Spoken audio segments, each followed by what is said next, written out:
What's going on, guys? It's Chris from Daily Tech, and today we're talking about the Electric Objects EO1 digital art frames. And of course, these are the art frames that you've seen featured on the channel so often. They're behind me on the set right now, and they're also the same frames that you have seen featured in my desk setup. And I'm being completely straightforward with you when I tell you that these are some of my favorite tech products of all time. So for the uninitiated, these are very similar to vertical computer monitors, except that they're purpose-built to display art. So there's no speaker, there's no input or output. These are literally just digital canvases to display art.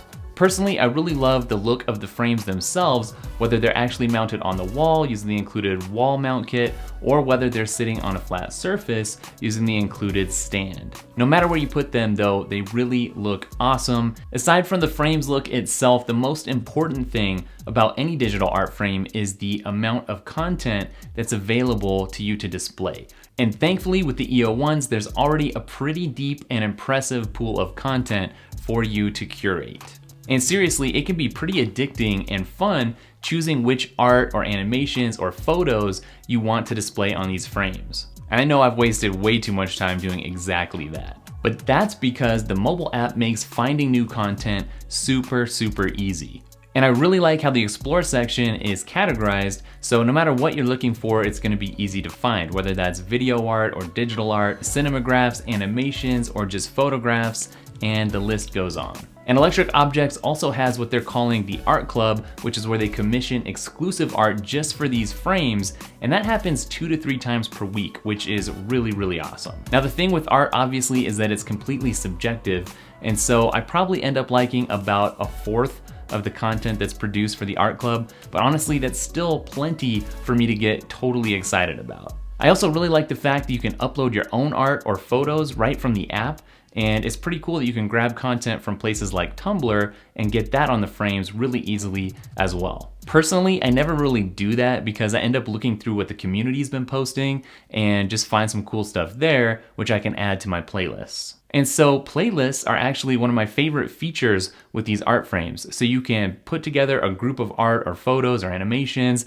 or mix them all together and then set that to run at a specific interval, like every hour or every half hour, and then your frame will cycle through that content automatically. And for me, since I like to use these frames in a pair, I actually create 2 different playlists and I can sync up what's changing on the screens at the exact same time, which is really great. So what are a few more things that I really like about these frames? Well, for starters, I really like the ability to schedule the frames when they're gonna turn on and when they're gonna turn off. I also think that the matte finish on the screens does a really good job deflecting glare and taking care of any kind of reflections. Now, while I really like the overall product experience, like I said, these are some of my favorite tech products ever, there are a few things that I thought I should point out.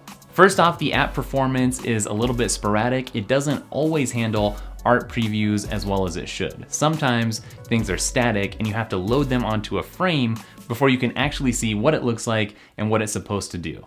And speaking of uploading content to the frames, it usually doesn't take too long to get content loaded up, but there are times when it can take like 20 to 30 seconds and it's almost never instantaneous. Also, some of the art that doesn't come from the Art Club just doesn't look right. It either doesn't loop properly or something just seems to be wrong, and it really takes putting it on the frames themselves and just experimenting to figure out what pieces will work and what pieces won't. Now the build quality overall is pretty good, but it does have some flaws. And actually, I think the perfect word to describe this is it's good enough. When you get up close, there are definitely a few places where you can see that things don't line up maybe as well as they should, but from a distance, it's not all that noticeable. Now in the app, you can follow other frame owners and see what they've been displaying, and that's really cool, a good way to discover new art, but at the same time, I don't really like sifting through other people's personal pictures and portraits. That's just stuff that I would never be interested in. Hopefully there's a way that they can get that out. Also, I wish there was at least an option to display these frames horizontally. If you really wanted to, I guess nothing's stopping you, but they're definitely not built to be displayed horizontally. And finally, the resolution is only 1080p HD, and it kind of cuts both ways for me. Of course, I'd rather have a higher resolution so that things look maybe a little bit clearer, you can see some details a little bit better, but at the same time, there's a bunch of web content that would completely fall apart at higher resolutions, and in fact, there's lots of content that barely looks good as things are. But at the end of the day, it's the content that really matters more than anything else in this particular situation, and that's what's really won me over in this overall experience. So if you're looking into buying one of these guys, they currently retail for $300 at the Electric Objects website, and that's actually a pretty good deal. There are several art frames that cost a lot more, like the frame from Depict, which is gonna set you back almost $2,000. But if you're on the fence about buying this product, I would say go ahead and pull the trigger, because not only is it gonna look good in your space, but it's actually quite a bit of fun as well. All right guys, that wraps up another video. Thanks for watching. Thanks even more for your positive comments and for spreading the word about the channel. And make sure to follow me on Instagram, Twitter, and Snapchat. Don't forget to check out Daily Tech, spelled daily, TEKK.com, and I'll catch up with you guys in the next video. Later.